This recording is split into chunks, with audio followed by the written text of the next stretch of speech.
कोई बात नहीं, ये भी मेरी तरह हिस्ट्री ज्योग्राफी में वीक है। शुक्र है मेरे ट्रांसपोर्ट बिजनेस के लिए फ्लीट एज ऐप है। ट्रक की सर्विस हिस्ट्री से लेकर सर्विस कब ड्यू है सबकी जानकारी मिल जाती है। सोच क्या रहे हो, अब ट्रैक करो, प्लान करो, एनालाइज करो। आज ही फ्लीट एज ऐप डाउनलोड करो माइलेज कंट्रोल में, बिजनेस कंट्रोल में, लाइफ कंट्रोल में।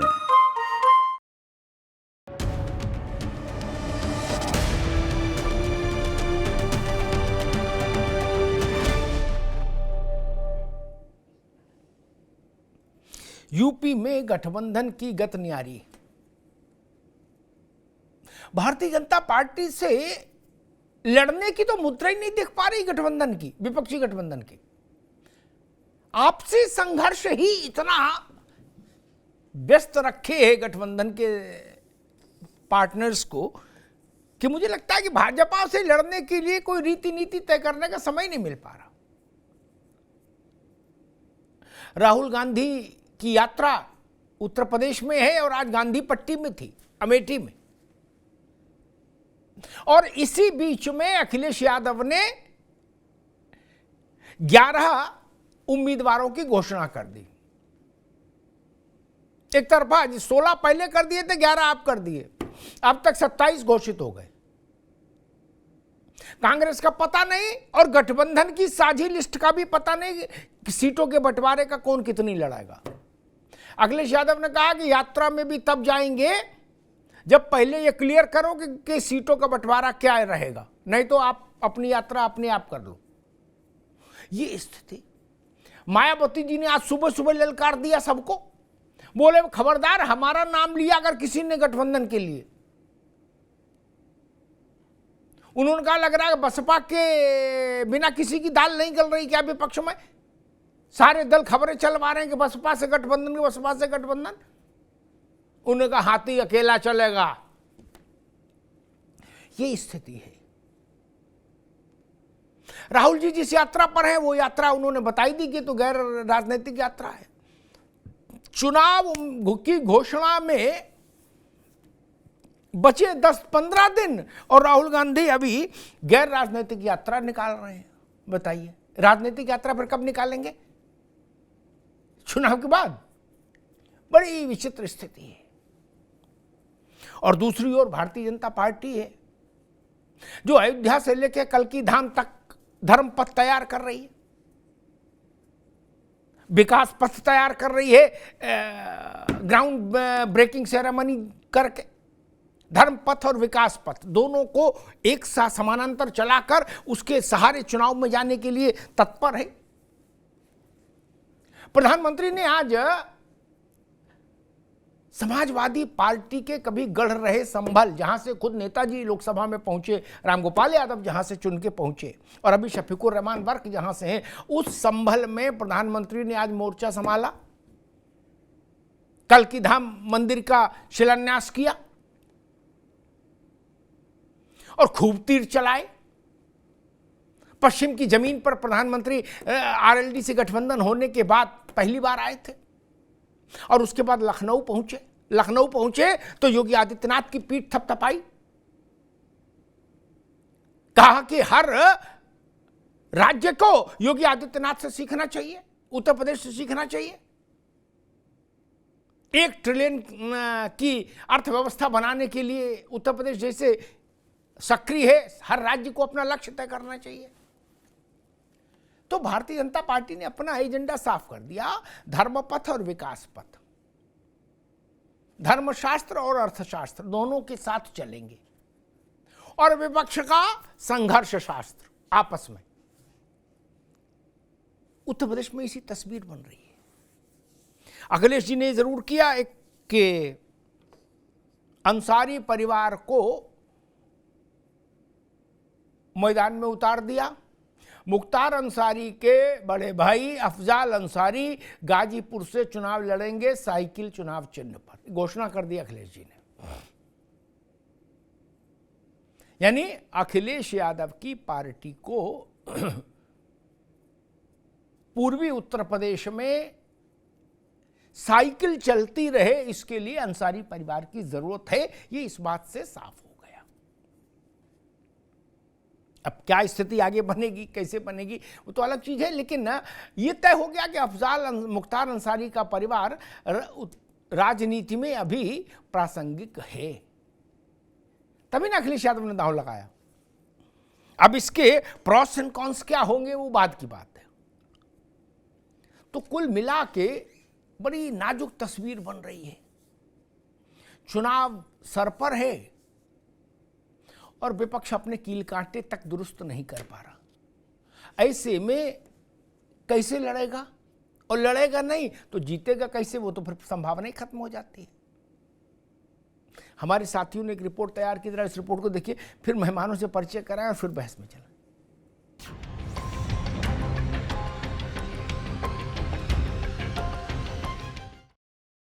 आज देश में मोदी की गारंटी की बहुत चर्चा है। मेरे ख्याल में जितना वोट मुसलमानों को सपा को मिला है वो जिंदगी में कभी नहीं मिला था। अखिलेश जी की कही हुई बात उनको मुबारक। सूबे के गलियारों में सोमवार को जमे सियासी समर की ये वो तस्वीरें हैं जिन्होंने लखनऊ से लेकर दिल्ली तक की तासीर गरमा दी। और इस तासीर में सबसे ज्यादा तकरार सपाई खेमे से देखने को मिली। राहुल गांधी की न्याय यात्रा में शामिल होने के सवाल पर अखिलेश यादव ने साफ कह दिया, पहले सीटों का हो ऐलान, फिर यात्रा का बनाएंगे प्लान। अभी बातचीत चल रही है, कई दौर में बातचीत हो चुकी है, कई सूचियां उधर से आई, सूची इधर से भी गई। जिस समय सीटों का बंटवारा हो जाएगा, समाजवादी पार्टी उनकी न्याय यात्रा में शामिल हो जाएगी। राहुल गांधी के अमेठी पहुंचने से पहले अखिलेश यादव के इस बयान से कांग्रेस के खेमे में तूफान आना लाजमी ही था। इसी बीच अखिलेश यादव ने 11 उम्मीदवारों की घोषणा कर इस घमासान को और घनघोर कर दिया। इधर सपा और कांग्रेस का कलेश, उधर राज्यसभा की रार में अपनों के निशाने पर अखिलेश यानी मौर्य और पल्लवी पटेल की नाराजगी के बाद सपा के मुस्लिम चेहरे और महासचिव सलीम शेरवानी ने भी बगावत का झंडा बुलंद कर दिया। मौर्य जल्द ही नई पार्टी के झंडे और निशान का आधिकारिक ऐलान करेंगे। हालात ये कि अब तो बात हैसियत तक आ गई। रामगोपाल यादव कह रहे हैं, जो जा रहे हैं वो सब अपनी पार्टी बना लें। उनकी कही बात उनको मुबारक। ये सब जानते हैं कि वो सरकार में नहीं है, न उनकी सरकार केंद्र में है, न प्रदेश में है, कुछ देने की हैसियत में भी नहीं है। और वो जो भी दिए हैं ससम्मान में वापस भी कर दूंगा, क्योंकि मेरे लिए पद माने नहीं रखता, मेरे लिए विचार माने रखता है। इसलिए अखिलेश जी की कही हुई बात उनको मुबारक। इस देश में किसी को रोक है? किसी आप करना चाहो आप गठन कर दो, हम करना चाहे नहीं हम पार्टी बना दें, कौन रोक है? किसी स्वयं प्रसाद मौर्य ही बना सकते हैं, कोई बना सकता है। सलीम शेरवानी ने इस्तीफा दिया, वो भी एक पार्टी बना रहे हैं। इंडिया गठबंधन से लेकर सपाई खेमे तक आपस में घमासान मचा है। इधर यूपी के रण में संभल से लेकर लखनऊ तक पीएम मोदी ने मैदान सजाया है। अयोध्या में राम मंदिर के बाद संभल में कल्की धाम के शिलान्यास से साफ संदेश दिया पीएम मोदी ने। वहीं राजधानी लखनऊ में भी ग्राउंड ब्रेकिंग सेरेमनी का उद्घाटन किया। आज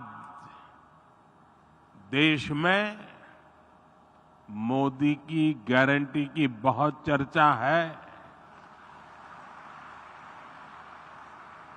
लेकिन आज पूरी दुनिया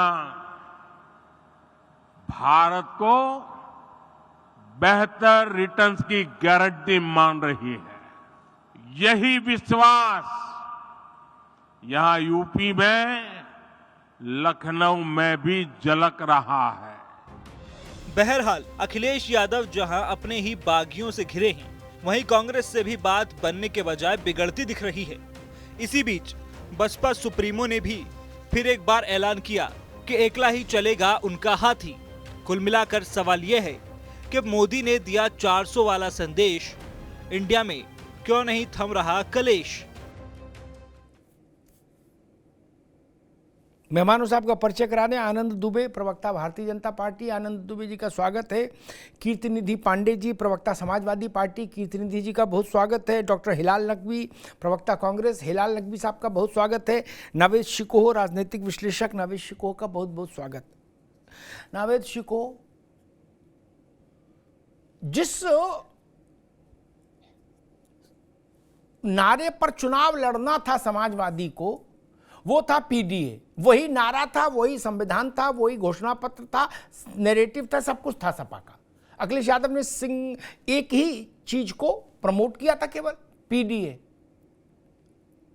उसमें मौर्य जी अलग पार्टी बनाने का ऐलान कर दिया, वहां तुम्हें में हो गई। और सलीम शेरवानी ने कहा कि आपने मुसलमानों को कतई कुछ समझा ही नहीं, केवल वोट लेना चाहते हो, आपने पीडीए की धज्जियां उड़ा दी, हम भी अलग जा रहे। पल्लवी पटेल अलग बगावत के झंडा लेके चल रही। जब चुनाव की घोषणा में बचे 12-15 दिन और वोट पड़ने को बचे 50 दिन कुल, तब ये स्थिति हो रही है। नहीं, बारात दरवाजे हैं और इधर घर में युद्ध। नहीं, कैसे लड़ेंगे और क्या लड़ेंगे और कहां तक लड़ेंगे भाई? नावेद शिकोह जी, बिल्कुल सही आपने कहा, और जो आपने अपने संबोधन में कहा वो बात बिल्कुल सही है कि उत्तर प्रदेश की 80 सीटें जीतने के लिए प्रधानमंत्री और मुख्यमंत्री एड़ी चोटी का पसीना लगाए। मैं उस इवेंट में था प्रधानमंत्री के, मैं वहां से ही आ रहा हूं। प्रधानमंत्री ने यहाँ विकास की, निवेश की बात कही। इससे पहले वो मंदिर में गए, यानी धर्म, आध्यात्म, विकास और रोजगार की बात कर रहे हैं। पूरे उत्तर प्रदेश में प्रधानमंत्री के लगातार दौरे हो रहे हैं। कभी वो मंदिर की बात करते हैं तो ये कहने की बात नहीं होती है कि सिर्फ मंदिर और धर्म की बात हो रही है, वो विकास की बात भी करने लगते हैं, वो निवेश भी साबित करने लगते हैं, वो रोजगार का भी दावा करने लगते हैं कि उनकी तैयारी है। यहाँ विपक्ष की तैयारी यह है कि लगातार आपस में तकरार हो रही है। पीडीए की बात आपने कही कि पीडीए को एक यहाँ उत्तर प्रदेश एक बड़ा हथियार माना जा रहा था। अखिलेश यादव जी लगातार दावा कर रहे थे, लेकिन पीडीए के लोगों ने ही उस बात का खंडन कर दिया। कहा गया कि पीडीए में पिछड़ों का, दलितों का और मुसलमानों का, यानी अल्पसंख्यकों को नजरअंदाज किया जा रहा है। सलीम शेरवानी ने साफ तौर से कहा, अब मौर्य ने कहा, पल्लवी ने कहा कि पिछड़ों को यहां पर स्थान ही नहीं मिल रहा है। और बात पीडीए की हो रही है। उसके बाद शेरवानी साहब आए, उन्होंने कहा मुसलमानों की तो यहां बात ही नहीं हो रही है, उनको तो भागीदारी नहीं दी जा रही है। लेकिन अखिलेश यादव जी ने जवाब दे दिया। अखिलेश यादव जी ने कहा क्यों नहीं, हमने मुख्तार परिवार को टिकट दे दिया।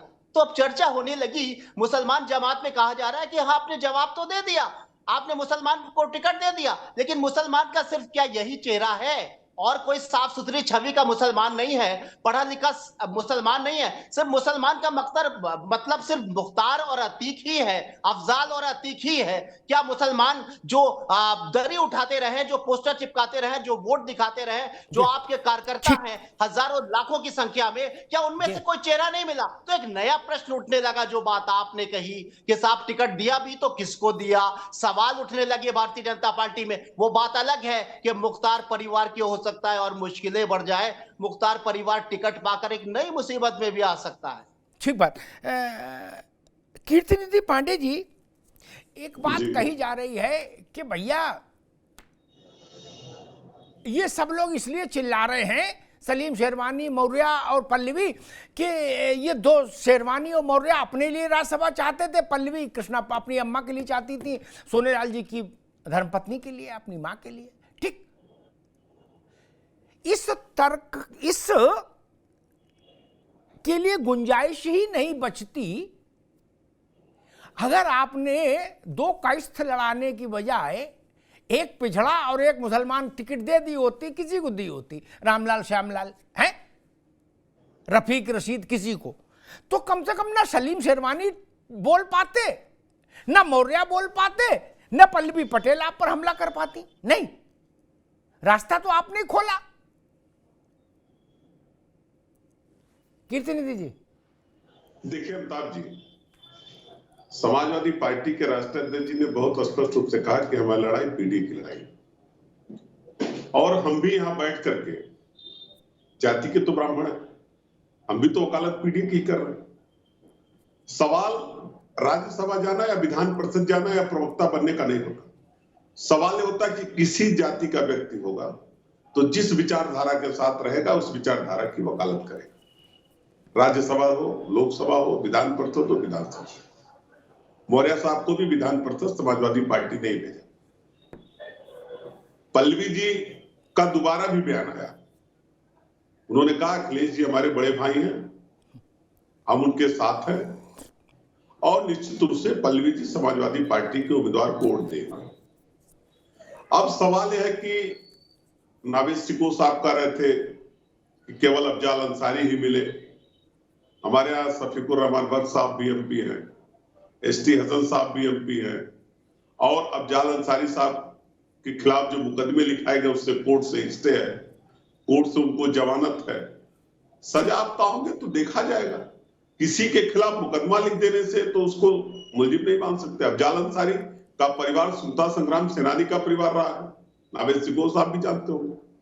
और अगर समाजवादी पार्टी ने टिकट दिया तो उसका पॉजिटिव एटीट्यूड के बजाय सेरेमनी से आ रहे हैं तो सेरेमनी के हिसाब से बता रहे हैं, सेरेमनी के हिसाब से बता रहे हैं। समाजवादी पार्टी में कोई रहेगा, चाहे वो कीर्तिनिधि पांडे रहेंगे, चाहे कोई यादव हो, चाहे मौर्य हो, चाहे शुक्ला होगा, वो चाहे कोई अंसारी होगा, वो सब के सब पीडीए की वकालत करेंगे। ठीक है पांडे जी। पीडीए का मतलब अवतार जी है, पीडीए का मतलब है कि हमको उनके आरक्षण को ठीक बात, ठीक बात, बिल्कुल ठीक बात कही पांडे जी ने। लेकिन पांडे जी की बात से मैं असहमत अपने को रखूंगा, क्योंकि मैं खाटी राजनीति को जितना मैं समझता हूं, ऐसे राजनीति नहीं होती। ऐसे वो राजनीति कभी मुलायम सिंह ने नहीं की, मुलायम सिंह ने ऐसी राजनीति नहीं की। फूलन देवी को लाओगे तब मैसेज जाएगा। मुलायम सिंह इस बात को समझते थे ना, जनेश्वर मिश्रा से थोड़ी मैसेज चला जाएगा कि मुलायम सिंह निषाद के साथ हैं। बोले नहीं, विचारधारा सब लोग कर रहे हैं। और कीर्ति भाबुआ भी नहीं, जब दोबारा में आई तब। और सपा के लोग मुझसे कह रहे, अनौपचारिक चर्चा में सब किससे कह रहे, मुझसे क्या, जया जी और आलोक रंजन, इनकी तो पीडीए हो, लोकतंत्र हो, समाजवाद हो, कोई हो, इनकी कोई राजनीतिक विचारधारा की कहीं कोई मुजाहिरा हुआ है आज तक क्या, कि इनकी क्या विचारधारा है, इनने कहां संघर्ष किया, कहां लाठी डंडा खाए, कहां जेल गए, क्या आंदोलन किया, कुछ अभी तो कुछ नहीं आया। और अफजाल के, मुख्तार और अफजाल का परिवार को उनके बाबा से न जोड़िए। क्या, मैं तो कह रहा हूं चाचा से भी न जोड़िए। सावधान 22 पसेरी नहीं महाराज। इस बात को कौन हजम कर लेगा कि मुख्तार के परिवार को स्वतंत्रता संग्राम सेनानी का तमगा दे दें हम? ये ठीक नहीं, ये ठीक नहीं। ठीक है, वो भी राजनीति कर रहे हैं, जेल के अंदर बाहर हैं, ठीक, अच्छी बात है। हिलाल नकवी साहब, आपकी पार्टी भी गजबे कर रही है। जब चुनाव सर पे तो बोले हम गैर राजनीतिक यात्रा पर हैं। अच्छा जी, राजनीतिक यात्रा कब करेंगे? बोले चुनाव के बाद। अच्छा, तो खैर वो तो कांग्रेस का निर्णय है, युवराज का निर्णय है। लेकिन हम ये नहीं समझ पा रहे कि समाजवादी पार्टी आपकी पार्टनर है, सीनियर पार्टनर है उत्तर प्रदेश में। जब वो लगातार कह रही थी कि टिकट बंट जाएंगे, अलॉटमेंट हो जाएगा तो बात आगे बढ़ेगी, आप उत्तर प्रदेश में घूम रहे हो यात्रा लेके, और यहां बैठ के जो कमेटी में निपटाना था वो काम नहीं निपटाया। हमको लग रहा जब तक आप चैतन्य होगे तब तक वो 80 सीटें घोषित कर देंगे, फिर क्या, कहां लड़ोगे, फिर कहां अलायंस होगा? नकवी साहब नहीं। अमिताभ भाई, जो बात आप कह रहे हैं, तो आपने अभी न्याय यात्रा देखी इनकी, राहुल जी की जो आई है, अपने प्रोडक्शन में कहिएगा वो दिखाएंगे जिस तरह से उनको जोरदार जो समर्थन मिल रहा है, जो पब्लिक उनके साथ निकल करके आ रही है बाहर, तो वो जो है वो अपने आप में अभूतपूर्व है कि कोई व्यक्ति कह रहा है कि हम अभी राजनीतिक उस पर नहीं निकले, हम निकले एक अपना मिशन लेकर के, और उस मिशन के साथ कितने लोग जो है वो जुड़ते चले जा रहे हैं। आपने कहा कि अभी वो राजनीतिक यात्रा नहीं निकाल रहे हैं, दूसरी तरफ आपने मोदी जी का बताया, तो मोदी जी जो भी कार्य कर रहे हैं, क्या वो राजनीतिक यात्राएं हैं? क्या आप उनको कहेंगे कि ये राजनीतिक है? क्या जनता के धन के ऊपर जो काम हमारे प्रधानमंत्री जी कर रहे हैं, क्या वो जायज है, क्या वो सही है, क्या ऐसा करना चाहिए? दूसरी बात, तीसरी बात कि हम अभी एक यात्रा ये निकाल रहे हैं, और जब चुनाव होगा तो चुनाव की तरह निकालेंगे, तब हम अपने कैंडिडेट की बात करेंगे, तब हम अपने कैंडिडेट के लिए लड़ाई लड़ेंगे वहां के पर। चुनाव अभी ज्यादा दूर है क्या नकवी साहब? जी, चुनाव ज्यादा दूर है क्या? अमिताभ भाई, तो सभी के लिए, जितना दूर हमारे लिए उतना ही दूर बाकी पार्टी के लिए भी है। ऐसा तो नहीं है कि हमारे लिए करीब है और भारतीय जनता पार्टी के लिए बहुत दूर है। वहां के पर भी सीटों का बंटवारा नहीं हुआ है, वहां पर भी अभी तय नहीं हुआ है कि कौन दल कैसे लड़ेगा, किसके साथ लड़ेगा। और ये जो बताया जा रहा है कि साहब वहां भारतीय जनता पार्टी जो है वो मठाधीश है, जिसको जो दे देगा, रेवड़ी बांट देगी, वो जो है वो खा लेंगे, तो इतना सरल भी नहीं है। ये आप भी जानते हैं, महाराष्ट्र इतना सरल नहीं है, कर्नाटक भी इतना सरल नहीं है जहां के वो गठबंधन में है, बिहार भी इतना सरल नहीं है जहां के पर वो गठबंधन में है। वहां इन सब जगहों के पर उनको टिकट का बंटवारा करना होगा। क्या हो गया उनका आपस में गठबंधन? क्या उनमें आपस में बात हो गई है? कोई बात नहीं हुई आपस में।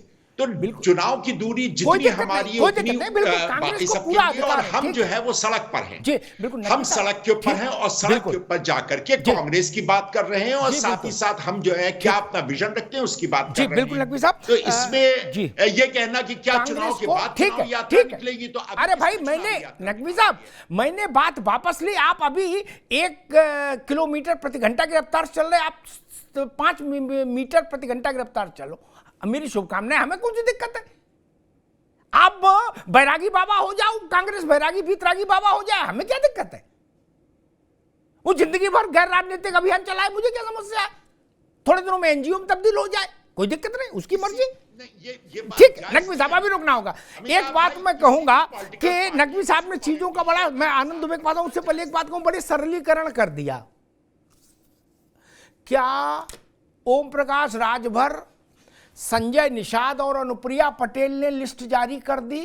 अखिलेश यादव दबादब लिस्ट जारी कर रहे हैं, 2 लिस्ट जारी कर चुके, और भगवान का नाम लो, 25 तारीख को जब राहुल गांधी उत्तर प्रदेश छोड़ेंगे तब तक वो तीसरी लिस्ट भी ठोक देंगे। क्या भाजपा के साथियों ने किसी ने लिस्ट जारी की है? मैं तो कांग्रेस ने जैसा विदेह स्वरूप धारण किया है राहुल जी के नेतृत्व में, उसको प्रणाम करता हूं। बोले भाई, हमें कोई मोह माया नहीं, हम तो अलग निरंजन की मुद्रा में हैं, चल रहे हैं। कहां जा रहे? बोले हमें नहीं पता, अलग निरंजन आप ही आप, चलने दो। ठीक बात है, कांग्रेस को मुबारक, कोई समस्या नहीं। आनंद दुबे जी, विपक्ष के लोग पूछ रहे हैं कि भाई हमारे यहां नहीं हुआ तो हुआ, भाजपा के यहां भी बंटवारा नहीं अभी तक सीटों का। अब वो करें, जितना दूर हमारे लिए चुनाव है उतना ही दूर उनके लिए है। नहीं, देखिए, हमारे यहाँ जितने हमारे गठबंधन के सहयोगी अमिताभ जी, वो अपने अपने अभियान कार्यक्रम में लगे हुए। भारतीय जनता अपने अभियान और कार्यक्रम में लगी हुई, और इतने दिनों में ना तो किसी का कोई विरोधी बयान आया, ना आपने कोई सुना कि कोई किसी को उल्टे सीधे शब्द कह रहा हो या एक दूसरे पे एहसान जता रहा हो। मैं लगातार डिबेट में बैठ रहा हूं। समाजवादी पार्टी के प्रवक्ता इन दिनों ये एहसान जताने में लगे हुए हैं कि सबको हमने दिया, चाहे वो सुहेल देव पार्टी ओम प्रकाश राजभर की, चाहे वो चौधरी साहब की, जन चौधरी साहब की पार्टी हो, या स्वामी प्रसाद मौर्य हो। मतलब इनका कहना है कि सबको हमने दिया और सब हमसे लेने आए थे। अखिलेश जी ने भी कह दिया। उधर दूसरे वाले कह रहे हैं कि ये तो हमारी वजह से पहुंच गए वहां, वरना तो ये तो 40 के नीचे नहीं पड़ जाते। तो अभी ये आपस में तय कर रहे हैं कि किसने किसके ऊपर एहसान किया।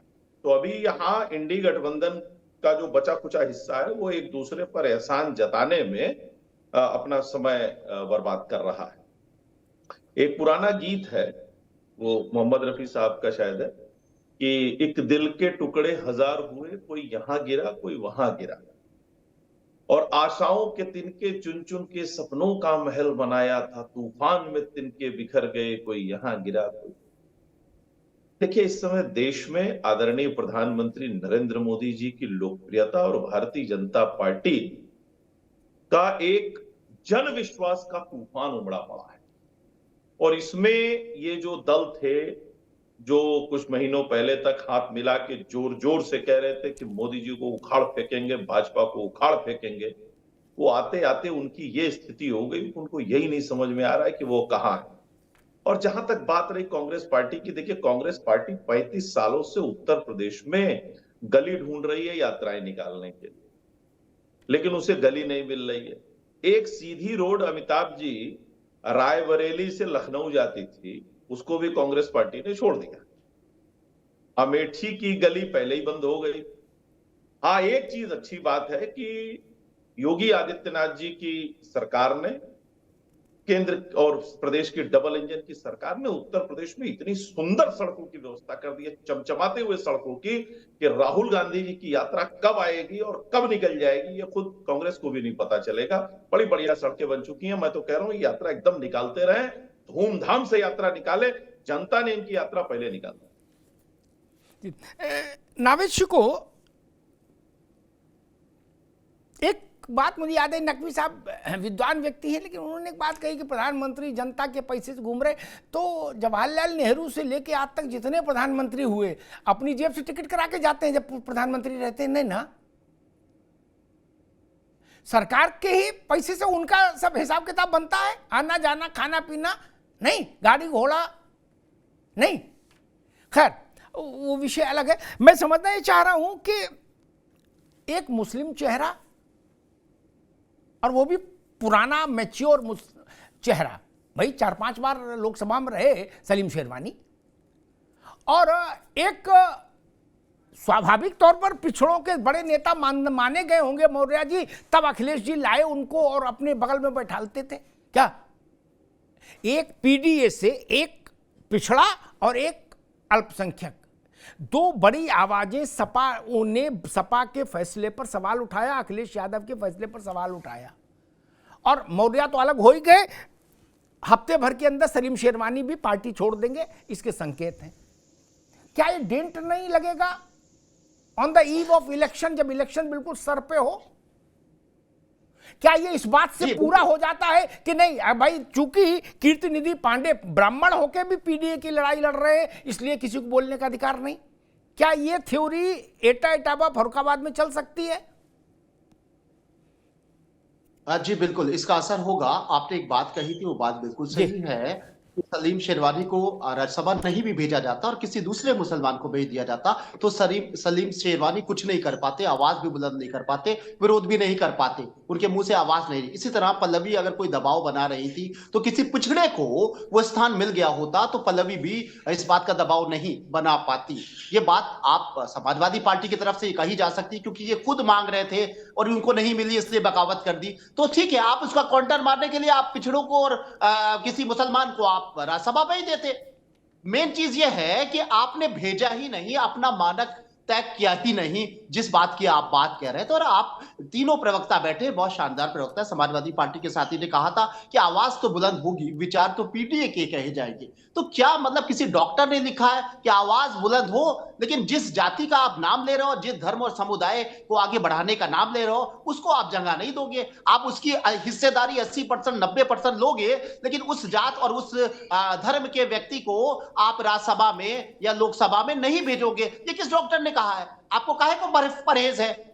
सवाल ये भी तो उठेगा। तीन प्रवक्ता है। दूसरा दुबे जी ने जो बात कही कि भाई हमारे क्या से कौन सी आवाज बुलंद हो रही है, बात किसी हद तक सही है, लेकिन पूरी तरह से हद नहीं है। लगातार राजभर दबाव बना रहे हैं, लगातार अनुशासनहीनता कर रहे हैं, तारीखें बता रहे हैं कि उनको कब मंत्री बनाया जाएगा। निषाद भी शांत नहीं बैठे हैं, तंजबाजी वो भी कर रहे हैं, तमाम दबाव उनके पास भी है। मैं एक बात बताना चाहूंगा कि इस बात में कोई शक नहीं कि वो बगावत अगर कर लेंगे तो बीजेपी की सेहत पर असर इसलिए नहीं पड़ेगा क्योंकि कोई हेल्दी आदमी का 2 बोतल खून निकाल दिया जाए, कोई फर्क नहीं पड़ेगा। भारतीय जनता पार्टी के ऊपर कोई फर्क नहीं पड़ेगा। कॉन्फिडेंस में बैठी हुई है, जाओ जाओ राजभर जाओ। जाओगे कहां? वहां जाओगे जिनके अपने साथी छोड़ के भागे जा रहे हैं, जो इतना कमजोर गठबंधन हो गया है, जिसके बड़े बड़े नेता कांग्रेस के, समाजवादी पार्टी के और उनके घटक दल भागे जा रहे हैं। वहां जाके क्या उखाड़ लोगे? भारतीय जनता पार्टी तो राजभर और निषाद से ये कह सकती है, क्योंकि 2 बोतल खून निकलने के बाद कोई असर नहीं पड़ता। बिलाल भाई से मैं कहना चाहूंगा कि टीबी के मरीज के 2 बोतल खून निकाल दीजिए, मर जाएगा, जिसके खून की कमी है।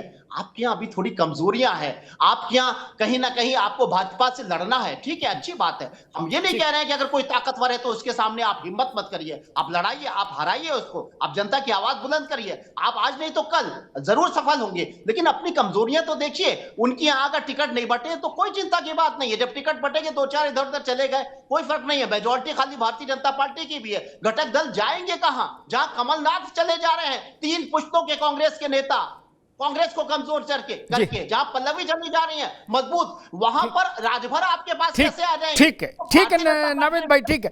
मैं हमेशा कहता हूं मित्रों से कि देश के खासतौर पर कांग्रेस को ध्यान रखना चाहिए, बाकी तो छोटे दल हैं, क्षेत्रीय दल हैं। 12 मुख्यमंत्री तो छोटा आदमी नहीं होता, किसी राज्य का हो। 12 मुख्यमंत्री भाजपा में शामिल हो गए अपनी मूल पार्टी छोड़कर। आप राजभर से तुलना करके निकलना चाहते हैं? राजभर जो कुछ कह रहे हैं वो हास्य बोध है, लोग सुनते हंस देते हैं। वो जो नावेद कह रहे हैं वो तारीखें बताते तो लोग हंसते हैं ना, कि कोई गंभीर चिंतन करता दिखा आपको राजभर जी की बात पर? मैंने तो कभी नहीं सुना कि उत्तर प्रदेश में चिंतन हो रहा हो राजभर की बात पर। लोग हंस देते, कहते ठीक है, बोला है, ठीक है। लेकिन क्या अशोक चौहान और राजभर बराबर हो जाएंगे? ये ध्यान रखना बहुत जरूरी है। कीर्तिनिधि जी, जहां से समाजवादी पार्टी का उद्गम हुआ, मुलायम सिंह यादव की राजनीति को हमने जितना समझा और देखा एक पत्रकार के नाते, वो इस बात के अंतर को जानते थे जो आप लोग जानबूझकर अवॉइड कर रहे हैं। कह रहे नहीं जी कोई जात हो, जात से क्या होता, हम लोग विचार के लिए लड़ते हैं, ठीक। वो जानते थे कि धनीराम वर्मा का काम धनीराम वर्मा से होगा, बेनी का काम बेनी से ही होगा, क्या जनेश्वर से नहीं होगा क्या? अब या तो वो कम समझदार थे, उन्होंने गुलदस्ता बनाया था समाजवादी पार्टी को, पिछड़ों का एक और मुसलमान का एक गुलदस्ता बनाया था। वो जानते थे उस चीज को शायद, नहीं तो वो ये कह सकते थे कि भाई आजम खान का को, हम मुसलमान के लिए खुद हैं ना, फिर आजम क्यों, हमसे बड़े नेता हैं आजम, हा? तब वो आजम को आजम साहब जिंदगी भर इसीलिए बोलते रहे, नहीं वरना मुलायम सिंह के पास वो हैसियत नहीं थी जो आप लोगों के पास है कि पिछड़े की क्या जरूरत, हम खुद पांडे हैं, हम भी पीडीए कर रहे हैं। जो आपने कहा ये तर्क मुलायम सिंह के पास कभी शायद नहीं रहा होगा, नहीं तो वो आजम खान को हटा देते, कहते भाई तुम्हारी जरूरत नहीं, हम तुमसे बड़े मुसलमान हैं। कीर्तिनिधि पांडे जी नहीं, वो आजम साहब बोलते थे हमेशा, कभी आजम नहीं बोलते थे, आजम साहब जी। आजम साहब आज भी समाजवादी पार्टी के साथ। अरे ये अलग बात है कि किस तरीके से सरकार एक साजिश के तहत लगातार उनका उत्पीड़न कर रही है जी, एक के बाद एक कई मुकदमे दर्ज किए गए उनके खिलाफ जी, कोर्ट से न्याय भी हो रहा उनके खिलाफ। मैंने जो कहा उस बात को आप दूसरी दिशा में मोड़ दिए जी। इसके पहले भी राज्यसभा का चुनाव हुआ था, जावेद साहब राज्यसभा गए थे, और आने वाले दिनों में भी विधान परिषद और राज्यसभा के चुनाव होंगे, और लगातार लिस्ट आ रही है समाजवादी पार्टी की। उसमें अगर आप देखें तो पूरी तरीके से पीडीए दिख रहा है, पूरी तरीके से पीडीए दिख रहा है। सवाल है कि मैंने कहा कि पीडीए की लड़ाई वो लड़ाई है जिसको बड़े मजबूती के साथ लड़ रहा है, क्योंकि राष्ट्रीय पिछड़ा वर्ग आयोग ने उत्तर प्रदेश की सरकार को लिखा था 69,000 शिक्षकों की भर्ती में कि पिछड़ों का आरक्षण नहीं मिल पाया। वो राष्ट्रीय पिछड़ा वर्ग आयोग जिसको माननीय प्रधानमंत्री जी ने बनाया, उसको संवैधानिक दर्जा दिया था, उसके अध्यक्ष ने लिखा था, लेकिन उत्तर प्रदेश की सरकार आज तक उन पिछड़े वर्ग के विद्यार्थियों की भर्ती नहीं कर पाई। आज भी वो सड़कों पे आंदोलन कर रहे, उसी आरक्षण को बचाना, जिस आरक्षण को एक सोची समझी साजिश के तहत सरकारी संस्थाओं का निजीकरण करके, प्राइवेटाइजेशन करके सरकार समाप्त करने की साजिश कर रही, उसी पिछड़े और दलित के आरक्षण को बचाने की लड़ाई समाजवादी पार्टी लड़ रही। और लगातार हम पीडीए पखवाड़ा के माध्यम से लगातार विधानसभाओं में लगातार सभाएं कर रहे हैं, लोगों से संपर्क कर रहे हैं, लगातार उनके बीच में अपनी बात रखने का काम है। समाजवादी पार्टी पूरी तरीके से उत्तर प्रदेश के अंदर पूरी तरह से लड़ेगी। ठीक है कीर्तिनिधि जी, बिल्कुल लड़ेगी। पांडे जी ने कहा कि आजम साहब आज भी हैं समाजवादी पार्टी में, मेरी जानकारी में है वो हैं समाजवादी पार्टी में। ये भी जानकारी में है वो मुकदमों में फंसे हैं। और मेरी जानकारी में एक तीसरी चीज है जो कीर्तिनिधि जी संकोच में नहीं बोले। आजम खान जैसे बड़े नेता के लिए पार्टी को जैसे सड़क पर उतरना चाहिए था नहीं उतरी ना। और ये मैं नहीं कह रहा, ये आजम खान भी कह रहे, उनका परिवार भी कह रहा। ठीक, पीडीए यहां कमजोर होता है भाई मेरे, ठीक ना। और अगर हमसे बहस में उलझेंगे तो मैं बता दूंगा कब बोले थे आजम खान।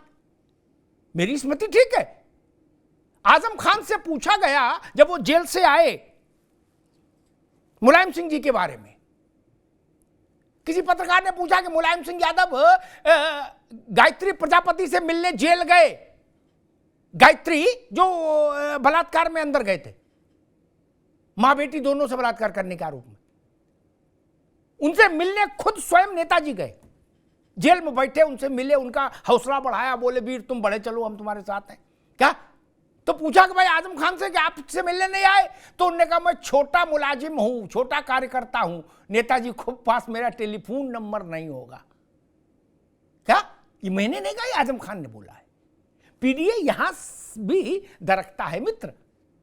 और सब काम अगर ऐसे ही हो जाए जात से परे हटके, तो फिर कोई सवाल यह भी उठा सकता है कि फिर राष्ट्रीय अध्यक्ष पिछड़ा क्यों हो, कोई ठाकुर क्यों ना हो जाए। नहीं, जिसकी विचारधारा समाजवादी हो वो फिर कोई भी हो सकता है, नहीं, लेकिन ऐसा होगा नहीं,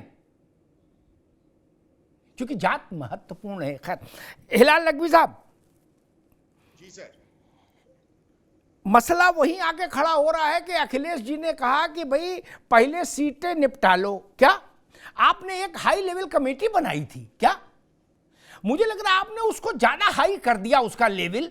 क्या आज तक मिजोरम नागालैंड तक की लिस्ट नहीं आई कि भाई यहां ये मामला फाइनल कर दिया इस कमेटी ने, नहीं।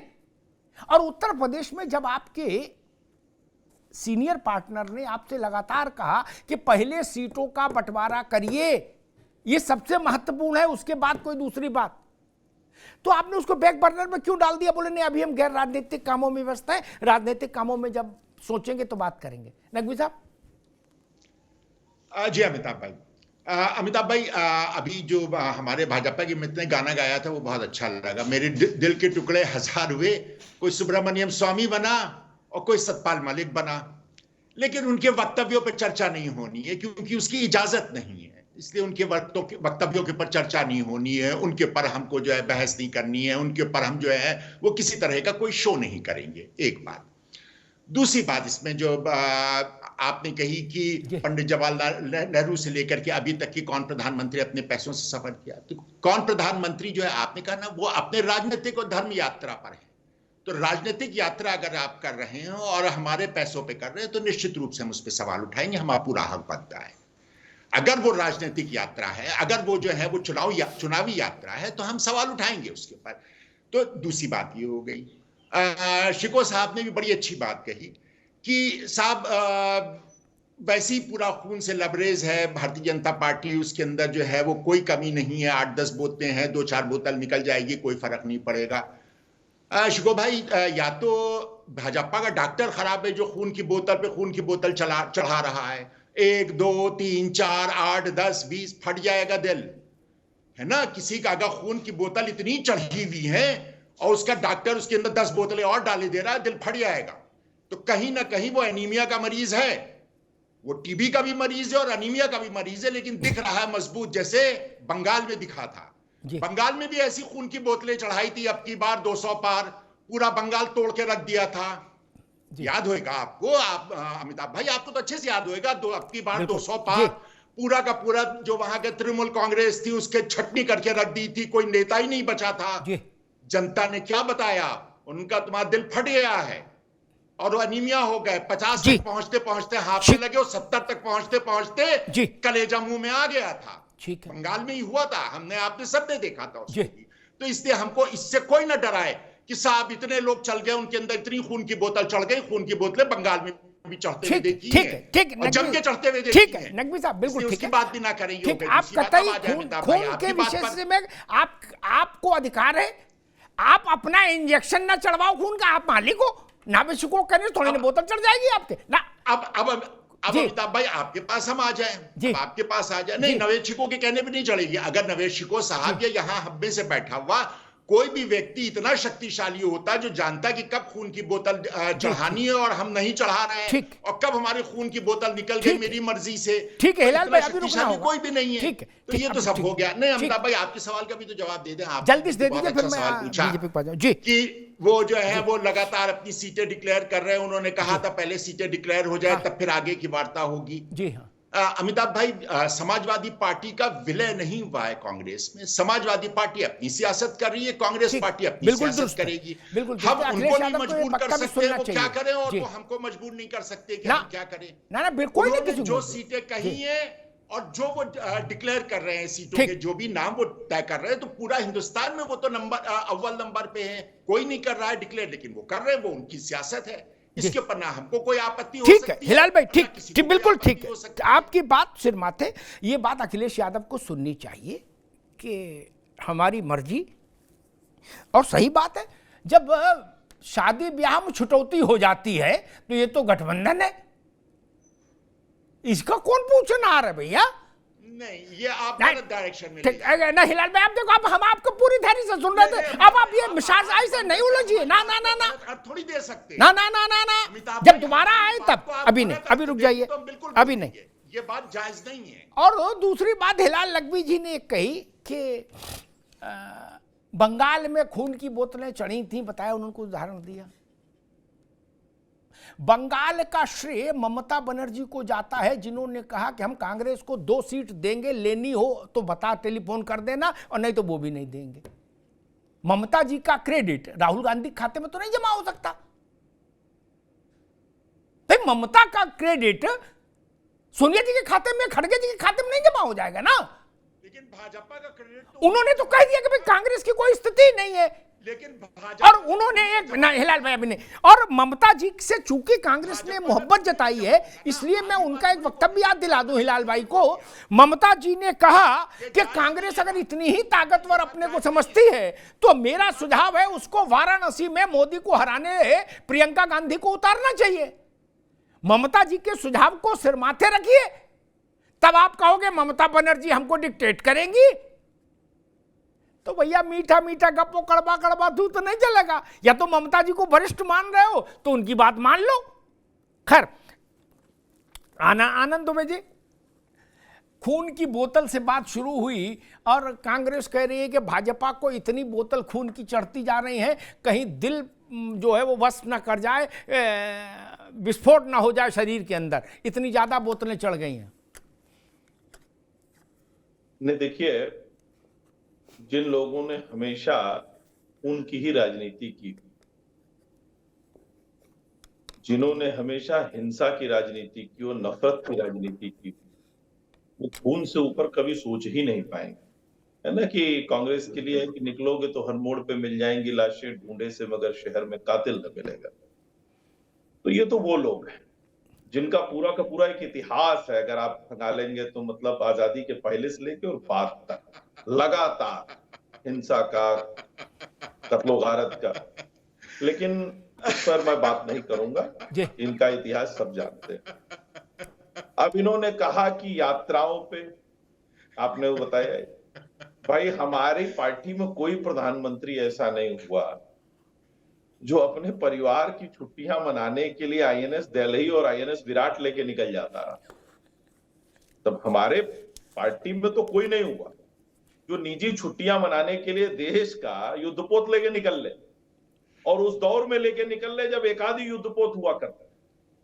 ये तो महान लोग हैं, इनकी परंपरा महान है, और उसी का निर्वहन ये आज भी कर रहे हैं। आज भी कांग्रेस पार्टी सब कुछ छोड़ के एक ऐसे प्रोडक्ट को लॉन्च करने के चक्कर में पड़ी हुई है जिसको मार्केट ने बार बार रिजेक्ट कर दिया है, बार बार रिजेक्ट किया। पूरी पार्टी एक व्यक्ति को एस्टैब्लिश करने में बर्बाद हुए चली जा रही। लगातार आप देखिए ये न्याय यात्रा निकाल रहे हैं, जैसे जैसे इनकी यात्रा आगे बढ़ रही है वैसे वैसे पीछे से लोग खिसकते चले जा रहे हैं। तो मैं तो अब भी यही कहूंगा, भगवान इनको सद्बुद्धि दे और कम से कम ये खून और पता नहीं इन सब चीजों को छोड़ के जनता को ये बताने की कोशिश करें कि इनका विजन क्या है। आज प्रधानमंत्री जी अगर जनता के बीच जाते हैं तो ये बताते हैं कि हमारा अगला लक्ष्य क्या है, हम क्या करना चाहते हैं या हमने क्या किया, हम अर्थव्यवस्था में हमने क्या किया, अर्थव्यवस्था को हम कैसे सुदृढ़ किया है हमने। ये क्या कहते हैं, लोकतंत्र खतरे में है, अर्थव्यवस्था डूब गई, संविधान खतरे में है। 2014 से ये कह रहे हैं, 2014 के बाद 2014 में इन्होंने कहा अब देश में चुनाव नहीं होगा साहब, लोकतंत्र खतरे में है, संविधान खत्म। 2014 के बाद से अब तक लगातार चुनाव भी हो रहे हैं जिनमें ये लगातार हार रहे हैं। लोकतंत्र अगर खत्म हो गया होता तो चुनाव कैसे हो रहा होता, संविधान खत्म हो गया होता तो चुनाव कैसे हो रहा होता। अर्थव्यवस्था कहां डूब गई, अर्थव्यवस्था जो भारत जो है 5वें नंबर पे पहुंच गया। इन्होंने कहा अर्थव्यवस्था डूब गई, उत्तर प्रदेश 12 लाख करोड़ से की अर्थव्यवस्था से बढ़ के आज 24 लाख करोड़ से ऊपर की अर्थव्यवस्था बन गया। आज दूसरे नंबर की अर्थव्यवस्था देश में उत्तर प्रदेश हो गया। आज हम $1 ट्रिलियन इकोनॉमी की बात उत्तर प्रदेश कर रहा है। लेकिन जिन लोगों की आंखों पर सिर्फ विरोध की पट्टी पड़ी हुई है, जिनके पास जनता को न बताने के लिए है, न ठीक है आनंद भाई, ठीक है अब अभी रुकना होगा। पांडे जी, चुनाव के ठीक पहले स्वामी प्रसाद मौर्य और सलीम शेरवानी, ठीक है आपने दोनों को कह दिया कि भाई पार्टी बना के देख लो, हम भी देखेंगे क्या कर लोगे। लेकिन आपको एक नहीं लगता कि चुनाव जब बिल्कुल देहरी तक आ जाए तब इस ढंग के व्यवधान संभावनाओं को कमजोर करते हैं? नहीं, क्योंकि चाहे मौर्य हो चाहे सलीम शेरवानी हो, ये मोहल्ले टोले के तो कार्यकर्ता है नहीं, नेता तो है ही नहीं। और पल्लवी पटेल खुद बड़ी नेता ना भी हो तो उसके पिता बड़े नेता हैं अपने वर्ग के, सोनीलाल पटेल, उनका बड़ा नाम है, ऐसा भी नहीं। कितने दीजिए? देखिए अमिताभ जी, निश्चित रूप से स्वयं प्रसाद मौर्य जी भी नेता हैं, सलीम शेरवानी साहब भी नेता हैं, पल्लवी पटेल जी भी बड़ी नेता हैं। और जो आप देश की तमाम तस्वीर बता रहे थे, देश के अंदर जो तमाम लोग दल बदल रहे हैं वो सब नेता। लेकिन दल बदलने का जो सिलसिला है किस तरीके से चल रहा है वो आप भी जानते हैं और हम भी जानते हैं। एक अकेला सब पर भारी था, ये नारा दिया था भारतीय जनता पार्टी ने, एक अकेला सब पर। लेकिन लगातार राज्यों में गठबंधन खोजे जा रहे हैं, लगातार दूसरे दल के नेताओं को खोजा जा रहा है, जिनके खिलाफ सीबीआई और ईडी जांच कर रही है, उन सबको लगातार भारतीय जनता पार्टी ज्वाइन करा रही है। ये आपको ही मालूम हो, महाराष्ट्र के पूर्व मुख्यमंत्री ज्वाइन के, उनके खिलाफ भी भ्रष्टाचार की जांच चल रहा है, जांच पेंडिंग कर दिया जाए, लगातार लोग ज्वाइन कर, जिसको देश भर में भारतीय जनता पार्टी भ्रष्टाचारी बता रही थी उस सबको अपने साथ लेने के लिए तैयार। और अभी हमारे दल की बात कर रहे थे, हमारे अलायंस पार्टनर की बात कर रहे थे, राजभर साहब का बयान भी आनंद जी को याद रखना चाहिए। जब वो समाजवादी पार्टी के साथ थे तो देश के सबसे बड़े झूठे का नाम बताते थे और उत्तर प्रदेश के सबसे बड़े झूठे का नाम, उनको भी स्वीकार कर लिया भारतीय जनता पार्टी ने। सिको साहब कह रहे थे कोई चला जाए तो कोई फर्क नहीं पड़ता, लेकिन स्वीकार करने की क्षमता भारतीय जनता पार्टी लगातार लोगों को स्वीकार करके बढ़ा रही है। और कह रहे थे 12 लाख करोड़ से इकोनॉमिक 24 लाख करोड़ चोरी है। अभी पिछले दिनों बजट पेश हुआ और उसके पहले रिपोर्ट आई जिसमें कई डिपार्टमेंट्स ऐसे जो महत्वपूर्ण विभाग है, कहीं 50% धन बचा हुआ, कहीं 60% बचा था, कहीं 40%। अगर 12 लाख की इकोनॉमिक 24 लाख करोड़ हो गई और 50% नहीं खर्च हुए तो फिर 12 लाख करोड़ के पास।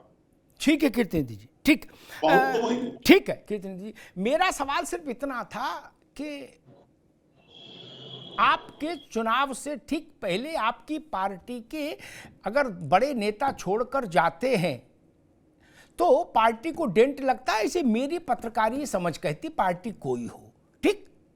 सपा ने उसको रिवर्ट कर दिया, उन्होंने कहा इनकी तरफ जा रहे हैं इसलिए इनको नुकसान होगा। वो नुकसान होगा भाजपा वाले भुगतेंगे। लेकिन स्वामी मौर्य आपके यहां महत्वपूर्ण थे, तब ना अखिलेश जी बगल में बैठाए थे। वो आज आप कह सकते हो, आज बोल सकते हो कि कौन है मौर्य, जाए पार्टी बना के देख लें। तो ये तो फिर देखना पड़ेगा ना। स्वयं कहा कि हम पार्टी बनाने जा रहे हैं, सरदार मौर्य ने स्वयं कहा कि पार्टी बनाए। ठीक, नहीं आपने सलीम शेरवानी को भी घोषणा, अरे भाई पांडे जी अभी रुक जाओ, आपने आपकी पार्टी ने सलीम शेरवानी को भी उछाल दिया प्रस्ताव कि भाई तुम भी पार्टी बना के देख लो। बोले कोई भी बना सकता, पत्रकार से बोले ये भी तुम भी बना सकते हो, बना लो। ये जो जेस्चर है ना, ये अगर आपको लगता अच्छा है तो फिर बहस खत्म, फिर विवाद ये सवाल खत्म यहीं पर। अगर आपको लगता है ये जेस्चर अच्छा है चुनाव के समय, मैं खून की बात तो नहीं कहूंगा लेकिन पार्टी की मजबूती की बात तो कर ही सकता हूं। अगर आप बहुत मजबूत होते हैं तो मौर्य से लेके पल्लवी से लेके सलीम शेरवानी छोड़ भी जाते तो आपका कुछ नहीं बिगड़ता। ऐसा तो है नहीं, ऐसा तो नहीं है ना। इसलिए खैर हिलाल लखवी साहब, लोकतंत्र में सिवाय जीत के जनता के मैंडेट के अलावा और कोई पैमाना नहीं जिससे आप ये पता लगाएं कि किससे जनता प्रसन्न है और किसकी बात जनता को अच्छी लग रही, किसकी बात खराब लग रही, किसको रिजेक्ट कर रही। नहीं, केवल एकमात्र कसौटी चुनाव है। नहीं, जो आपने हर चुनाव में यही कहा कि लोकतंत्र खतरे में, संविधान खतरे में और आदि आदि चीजें देश में खतरे में है क्या, उसके बाद जनता का मैंडेट आया। ये नहीं माना जाना चाहिए कि जो आपने कन्विंसिंग की जिन इश्यूज को लेके, वो इश्यूज जनता को पसंद नहीं आए। नकवी साहब जी, अमिताभ भाई, पहली बात हम बधाई देते हैं अपने भाजपा के मित्र को कि वो 1 ट्रिलियन की इकॉनमी यूपी की कहते हैं। अरे फेंक रहा है 100 ट्रिलियन, बोलिए आपकी बस की नहीं है, नहीं होगा आपसे। प्रधानमंत्री भी 5 ट्रिलियन कहते कहते वादा करते चले आए और ना पहुंच पाए वहां तक कि उनके भी बस की नहीं है ना। जब दे ही रहे तो लंबी दीजिए। दिया था 40,000 करोड़ का निवेश आ रहा है उत्तर प्रदेश में, 40 पैसे का निवेश तो आया नहीं अभी तक कि कहीं किसी भी इन्वेस्टर ने नहीं किया है। तो इसलिए और लंबा कीजिए, आपकी 400 करोड़ बोलिएगा, 40 करोड़ छोटा है। जब बोलना ही है तो एक जीरो दाएं बाएं क्या होता है। अमिताभ भाई ने बड़ा महत्वपूर्ण बात कही कि साहब अगर हम 2019 में कह रहे थे तब भी हम नहीं जीते, 2014 में तो नहीं कहेंगे। अमिताभ भाई आपकी याददाश्त तो बहुत अच्छी है, हम अपने भाजपा को मान सकते हैं कि वो चीजों को इधर उधर कर सकते। 2014 में तो हम ही हुकूमत में थे, तब हम कहे के लिए कहेंगे संविधान खतरे में। 2019 का ही तो एक चुनाव हुआ है, ठीक है ना, और 2024 का होने वाला है ये दूसरा चुनाव। भारतीय जनता पार्टी का जो मैंडेट लेती थी इसके इलेक्शन में, किस पे लेती थी? 370 पर, राम जन्मभूमि पर। मैनिफेस्टो में था ना, कितने साल मैनिफेस्टो में रहा था, कितने साल तक की वो इसके लिए संघर्ष किया है उन्होंने, इस मैनिफेस्टो को लेकर के। उन्होंने क्या किया था? उन्होंने ये तो नहीं कहा कि मैंडेट नहीं दे रही है पब्लिक, एकमात्र उसका जज जो है वो यही है कि हम जो है वो अगर जीत गए तो हमारा मैनिफेस्टो सही है, हार गए तो हमारा मैनिफेस्टो गलत है। ऐसा तो नहीं होता है ना अमिताभ भाई। किसने किया है ऐसा? यही तो मैनिफेस्टो थे इनके मैनिफेस्टो में और तो कुछ कभी रहा ही नहीं है। 2-3 चीजें हैं, उन्हीं को घुमा फिरा करके वो पेश करते रहे हैं। ठीक, तो अब जाकर के 2014 में, 2019 में अगर हुआ है, 2024 में भी इसकी फिर परख हो जाएगी कि क्या हुआ क्या नहीं हुआ। अगर मान लीजिए हार गई भारतीय जनता पार्टी तो क्या कहा जाएगा? क्या ये कहेंगे आप यहाँ पर बैठ करके कि जो इन्होंने 370 किया था वो गलत किया था, या जो राम मंदिर का निर्माण कराया था वो गलत कराया था? दूसरी बात, एक सेकंड और जी अमिताभ भाई, अगर हम क्रेडिट की बात आपने कही कि ममता का क्रेडिट ममता को मिलेगा, तो भाजपा का डिस्क्रेडिट भी तो भाजपा ही को मिलेगा, उसका डिस्क्रेडिट कांग्रेस को थोड़ी मिल जाएगा। आधी बात आप थोड़ी कहिएगा, आप कहिए कि ममता को उसका क्रेडिट मिला, बिल्कुल सर आंखों पे आपकी बात सही है, लेकिन उसका डिस्क्रेडिट किसको मिला? झूठा कौन साबित हुआ? किसको जो है वहां के पर जो चिल्लाते चले आ रहे थे, सारा जो है उनकी पार्टी को तोड़ करके अपने में मिला लिया था, उसके बाद भी जो है वो ध्वस्त हो गए थे, तो उसका डिस्क्रेडिट तो भाजपा को मिलेगा। ठीक है नकवी साहब, उसी तरह से वो ये इलेक्शन लड़ रही है और वही नतीजा फिर आना है। ठीक है नकवी साहब, ठीक। नकवी साहब ने कहा तब क्या कहिएगा वो हम बता दें, हमको चुनाव नहीं लड़ना ना, अपनी अपनी चिंता करो। क्या मेरे जैसा आदमी कहां मिलेगा भैया? सावधान 22 पसेरी समझने की गलती मत करना ना। तब मैं ये कहूंगा भारतीय जनता पार्टी के राज को जनता ने नकार दिया, ये मैं ये बोलूंगा। किसी बात कर रहे हो? किस लोक में हो? ना ना ना ना ना, मेरे साथ नहीं चलता ये सब। लेकिन कांग्रेस को इस बात का उत्तर खोजना होगा कि आप 44 सीट पर आकर खड़े हो गए। आप कुछ भी नहीं, अभी आवाज नहीं जाएगी, हिलाल नकवी ना, ये गलत बात। 44 सीट पर आके आप खड़े हो गए और आप कह रहे हो कि हम जनता के ठेकेदार हैं। अरे आप कैसे ठेकेदार हो भाई? आपको 44 सीट दी कुल, 415 चलते चलते 44 पर आ गए।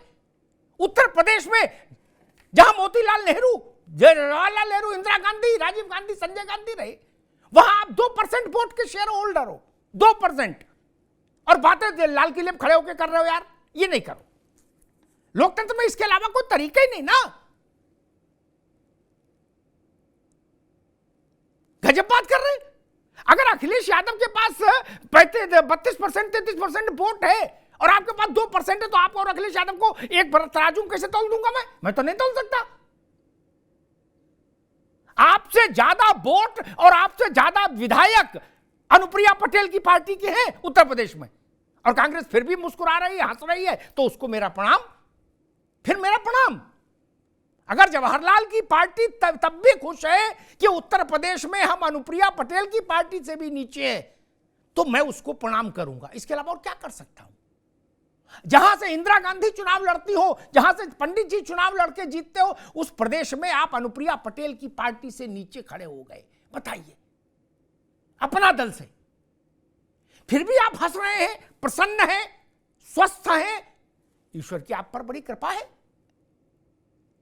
फिर तो कांग्रेस को, फिर तो भाई कोई दिक्कत ही नहीं। अगर आप वीतरागी हो गए, विधेय हो गए, लेकिन मैं नपना नहीं बदल सकता। मेरे लिए नपना एक ही है, जनता ने आपको आशीष दिया कि नहीं। नावेशी को लोकतंत्र में इसके अलावा कोई दूसरा नपना हो सकता है क्या? बोले नहीं, हमारे वोट 2% आए, लेकिन हम जनता हमको बहुत प्यार कर रही है, हमारी सारी बातें सही है, तो कैसे मान ले?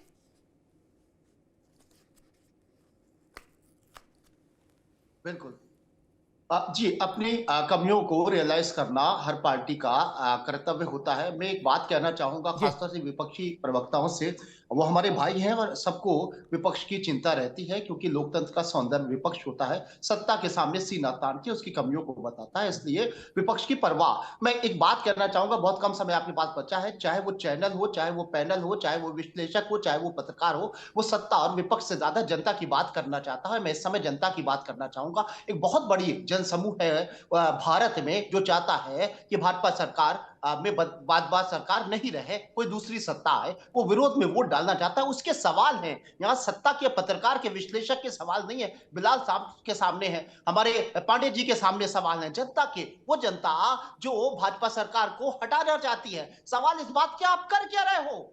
आप गठबंधन से क्या चुनाव लड़ने जा रहे हो? तो कहां गठबंधन धर्म निभा रहे हो? सवाल ये पूछना चाहती है वो जनता जो भाजपा को हटाना चाहती है। 10 साल की कमियों को आप कब गिनाओगे? समय कितना बचा है? सवाल सबसे पूछिए। अभी आपने ये भी नहीं तय किया कि आपका गठबंधन है कहां? टारगेट करके अगर सवाल पूछेंगे तो जायज नहीं है। अगर आप किसी पार्टी की आवाज बंद करके उसके बारे में जो चाहेंगे बोल देंगे, वो जायज नहीं है। आपके पास ऐसे थोड़ी होता है। जनता आपको बताना चाहती है सर, आपके पास सवाल सबसे पूछिए। 1.5 महीना, 1.5 महीने में आप सवाल नहीं पूछ रहे हैं सबसे, तो वो बात साफ दिखाता है कि आप सवाल सही नहीं पूछ रहे हैं। अरे गठबंधन धर्म ये होता है कि दो दलों के बीच में गठबंधन धर्म जो है वो सबके लिए होता है। गठबंधन धर्म सबके लिए होता है। शिवसेना और भाजपा के लिए भी गठबंधन धर्म था। उस गठबंधन धर्म पर सवाल पूछिए ना। अकाली दल और भारतीय जनता पार्टी का भी गठबंधन धर्म था। आपका इंडिया सवाल खत्म हो गया? आप क्या चंडीगढ़ में जैसे इलेक्शन जीता गया है उस पे भी सवाल पूछिए। आपके सीटों का बंटवारा जहां पर संविधान को दोनों मित्रों को रोकूंगा, दोनों उस पे भी सवाल बच्चा 7 बजे एग्जाम देने ठीक है, दोनों मित्रों को रोकूंगा। एक छोटी सी टिप्पणी मैं आनंद दुबे से लूंगा। नावेद भाई अभी आवाज नहीं जाएगी, अभी रुकना होगा। जनता के मैंडेट को कैसे कांग्रेस ने व्याख्यायित किया, इस पर एक याद दिला दूं। भाजपा के 2 लोकसभा सदस्य जीतकर आए, राजीव जी का समय था, राजीव जी ने कहा हमने परिवार नियोजन कर दिया भाजपा का। क्या ये टिप्पणी की थी? ठीक है, जनता का मैंडेट उनके पास नहीं था। आनंद दुबे जी, लोकतंत्र में जनता के जनादेश के अलावा क्या मेजरमेंट का कोई दूसरा तरीका हो सकता है? देखिए, क्या मैं ये कह सकता हूं कि बंगाल में ममता का नहीं भाजपा का जादू चल रहा है? मैं तो थितराई नहीं कर सकता। मैं ये भी नहीं बोल सकता कि दिल्ली में भाजपा आम आदमी पार्टी से बड़ी हो गई, मैं तो थितराई नहीं कर सकता। और मैं ये भी नहीं कह सकता कि उत्तर प्रदेश में कांग्रेस की लहर चल रही है जिसके पास 2% वोट है। आनंद दुबे, देखिए अमिताभ जी, एक होता है ना, वो आपने टेनिस का खेल देखा होगा। मैं शुरू में समझ नहीं पाता था। टेनिस में जैसे ये होता था कि सुनता था कि ये खिलाड़ी हार गए लेकिन इनकी रैंकिंग में सुधार हो गया, तो मुझे समझ में नहीं आता था होता कैसे। खैर बाद में समझ में आया कि मतलब अगर कोई मतलब जो आपकी रैंकिंग से ऊपर वाला है उसके साथ आपका मैच हो जो भी। लेकिन कांग्रेस की एक रैंकिंग की अपनी प्रणाली है जिसमें ये चुनाव हारने को अपनी सफलता मानते हैं। जैसे जो चुनाव हार जाते हैं तो फिर राहुल गांधी की रैंकिंग। सवाल आपसे किया जाएगा जब आप कांग्रेस पर प्रियंका गांधी जी की रैंकिंग सुधर जाते। अरे सुन लीजिए भाई साहब, 5 ट्रिलियन इकोनॉमी कब हो रही है? आप कांग्रेस सत्ता में नहीं, अरे आप सज्जन आदमी वो है, लेकिन आप सारे सवाल जो है विपक्ष से पूछेंगे क्या? अरे भाई साहब, उसकी सारे सवाल विपक्ष से पूछेंगे, अपना भी तो बताइए। लेकिन अब चूंकि कान में आप बताइए कि 5 ट्रिलियन बैठे रहते हैं, आपको सुनाई नहीं देती है। 1 ट्रिलियन की इकोनॉमी कब हो रही है? अमिताभ जी मुझे जरा समझ, देखिए अमिताभ जी ऐसे डिबेट आप तो दीजिए उसका।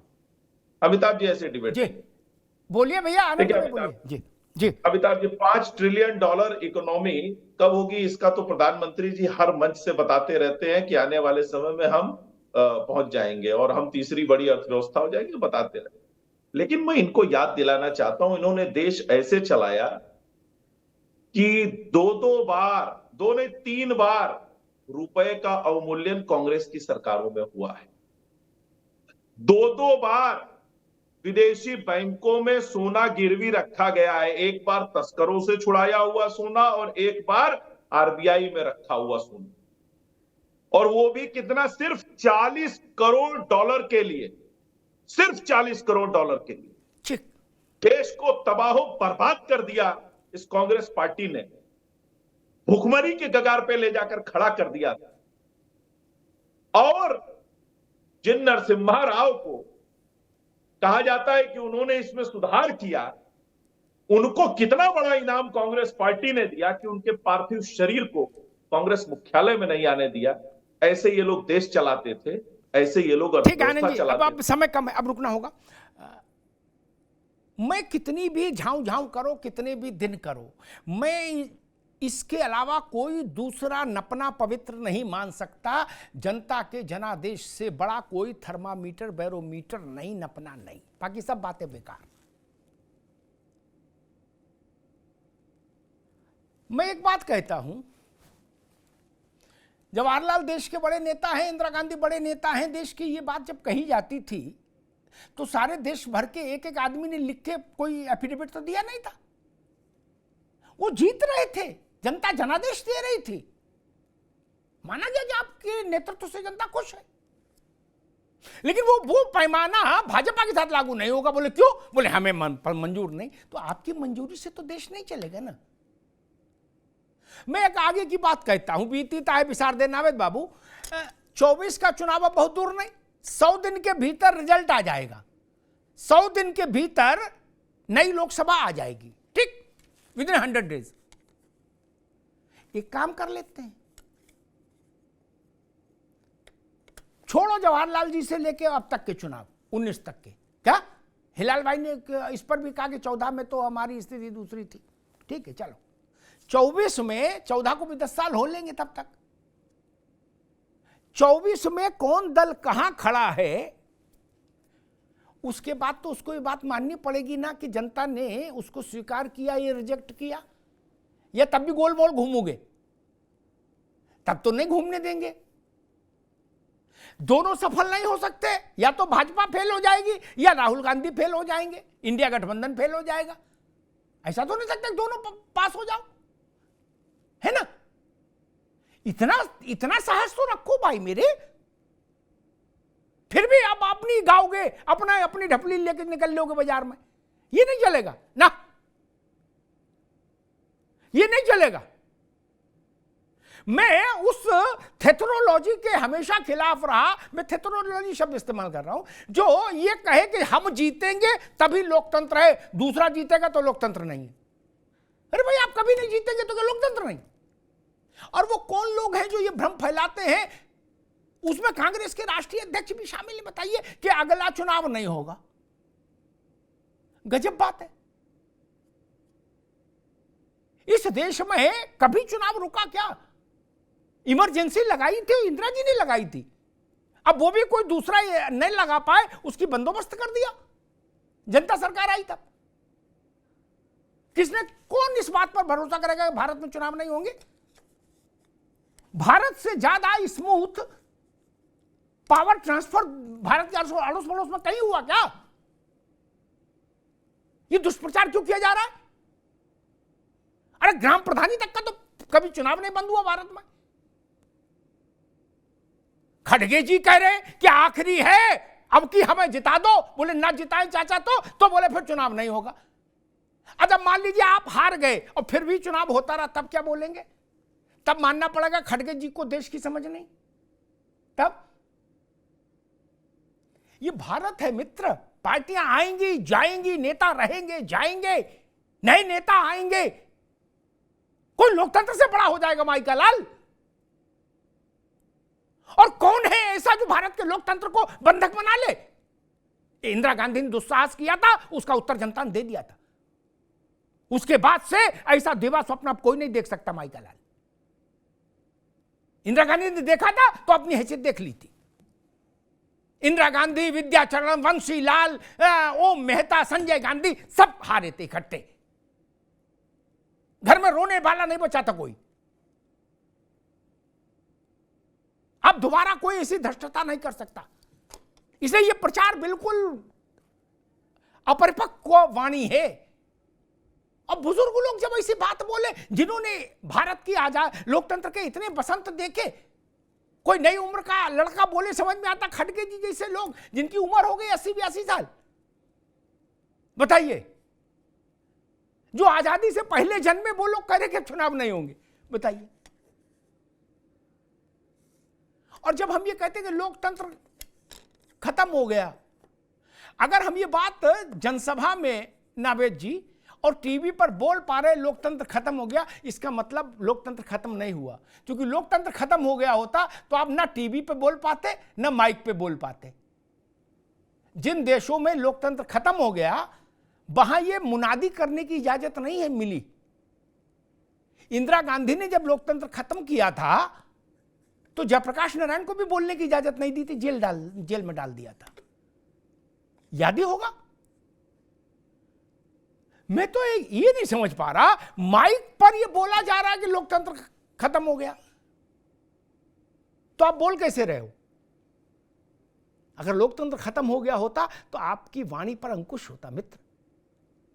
पार्टियां छोटी हैं, देश बड़ा है। 47 में जो नेतृत्व था वो 70 में नहीं रहा, 70 वाला नेतृत्व 90 में नहीं रहा, 90 वाला 2000 में नहीं रहा। आज जो नेतृत्व है 20 साल 50 साल बाद दूसरा नेतृत्व होगा। लेकिन भारत नूर की एक बूंद है जो सदियों से बहा करती है। और भारत के रक्त में नकवी साहब, भारत के रक्त में लोकतंत्र है, उसकी चिंता मत करिए। पार्टियां आएंगी जाएंगी, भारत का लोकतंत्र कहीं नहीं जाता।